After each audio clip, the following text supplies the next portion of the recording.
Researchers have been studying the factors that influence us to say yes to the requests of others for over 60 years, and there can be no doubt that there's a science to how we are persuaded, and a lot of this science is surprising. When making a decision, it would be nice to think that people consider all the available information in order to guide their thinking, but the reality is very often different. In the increasingly overloaded lives we lead, more than ever, we need shortcuts or rules of thumb to guide our decision-making. My own research has identified just 6 of these shortcuts as universals that guide human behavior. They are reciprocity, scarcity, authority, consistency, liking, and consensus. Understanding these shortcuts and employing them in an ethical manner can significantly increase the chances that someone will be persuaded by your request. Let's take a closer look at each in turn. So, the first universal principle of influence is reciprocity. Simply put, people are obliged to give back to others the form of behavior, gift, or service that they have received first. If a friend invites you to their party, there's an obligation for you to invite them to a future party you are hosting. If a colleague does you a favor, then you owe that colleague a favor. And in the context of a social obligation, people are more likely to say yes to those that they owe.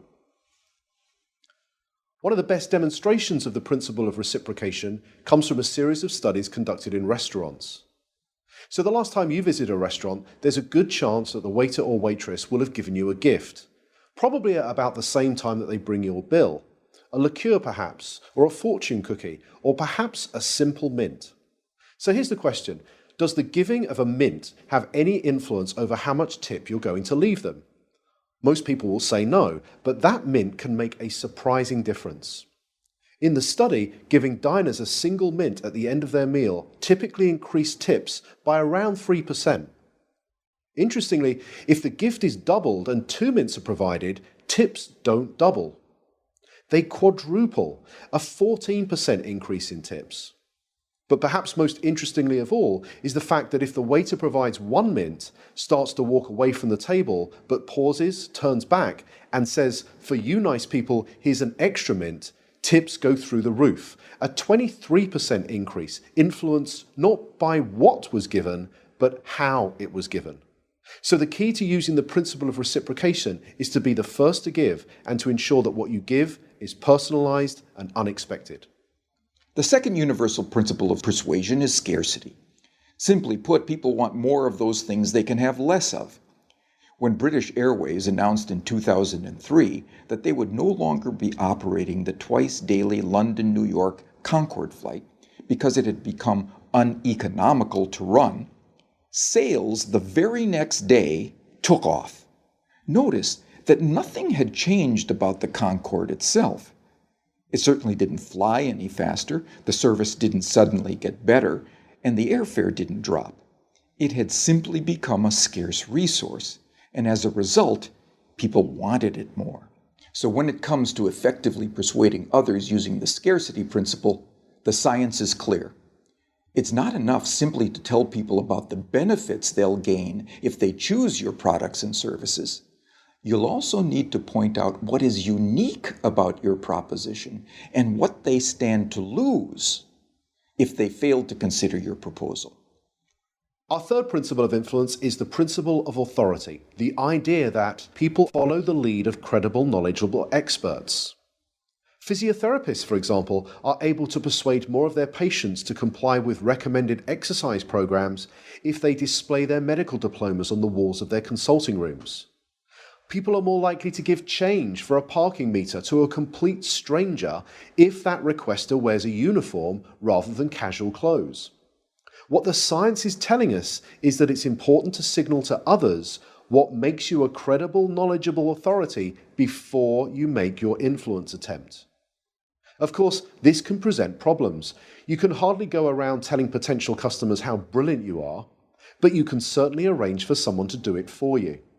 And surprisingly, the science tells us that it doesn't seem to matter if the person who introduces you is not only connected to you, but also likely to prosper from the introduction themselves. One group of real estate agents were able to increase both the number of property appraisals and the number of subsequent contracts that they wrote by arranging for reception staff who answered customer inquiries to first mention their colleagues' credentials and expertise.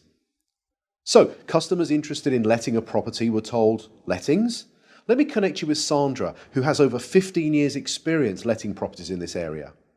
Customers who wanted more information about selling properties were told, "Speak to Peter, our head of sales. He has over 20 years' experience selling properties. I'll put you through now." The impact of this expert introduction led to a 20% rise in the number of appointments and a 15% increase in the number of signed contracts. Not bad for a small change informed from persuasion science that was both ethical and costless to implement. The next principle is consistency. People like to be consistent with the things they have previously said or done. Consistency is activated by looking for and asking for small initial commitments that can be made.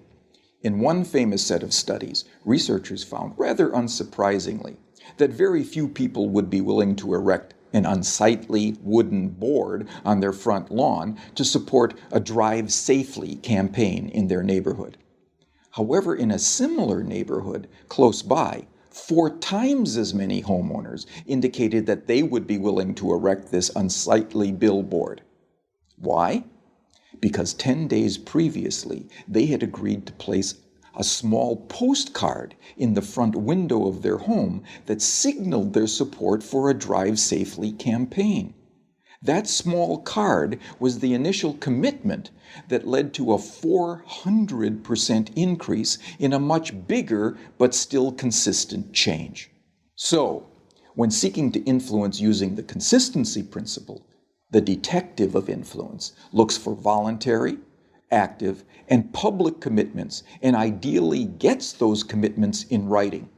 For example, one recent study reduced missed appointments at health centers by 18%, simply by asking the patients rather than the staff to write down appointment details on the future appointment card. The fifth principle is the principle of liking. People prefer to say yes to those that they like. But what causes one person to like another? Persuasion science tells us that there are 3 important factors. We like people who are similar to us, we like people who pay us compliments, and we like people who cooperate with us towards mutual goals. As more and more of the interactions that we are having take place online, it might be worth asking whether these factors can be employed effectively in, let's say, online negotiations. In a series of negotiation studies carried out between MBA students at 2 well-known business schools, some groups were told, "Time is money, get straight down to business." In this group, around 55% were able to come to an agreement. A second group, however, were told, "Before you begin negotiating, exchange some personal information with each other. Identify a similarity you share in common, then begin negotiating." In this group, 90% of them were able to come to successful and agreeable outcomes that were typically worth 18% more to both parties. So to harness this powerful principle of liking, be sure to look for areas of similarity that you share with others and genuine compliments you could give before you get down to business. The final principle is consensus. Especially when they are uncertain, people will look to the actions and behaviors of others to determine their own. You may have noticed that hotels often place a small card in bathrooms that attempt to persuade guests to reuse their towels and linen. Most do this by drawing a guest's attention to the benefits that reuse can have on environmental protection. It turns out that this is a pretty effective strategy, leading to around 35% compliance. But could there be an even more effective way? Well, it turns out that about 75% of people who check into a hotel for 4 nights or longer will reuse their towels at some point during their stay. So what would happen if we took a lesson from the principle of consensus and simply included that information on the cards and said that 75% of our guests reuse their towels at some time during their stay, so please do so as well. It turns out that when we do this, towel reuse rises by 26%. Now imagine the next time you stay in a hotel, you saw one of these signs. You picked it up and you read the following message. 75% of people who have stayed in this room have reused their towel. What would you think? Well, here's what you might think. I hope they're not the same towels. And like most people, you probably think that this sign will have no influence on your behavior whatsoever.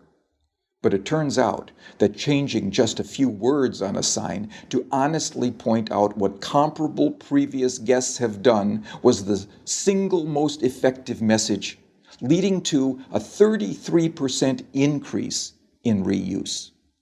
So, the science is telling us that rather than relying on our own ability to persuade others, we can point to what many others are already doing, especially many similar others.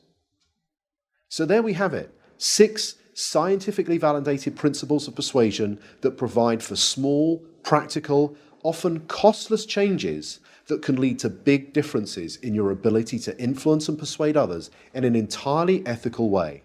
They are the secrets from the science of persuasion.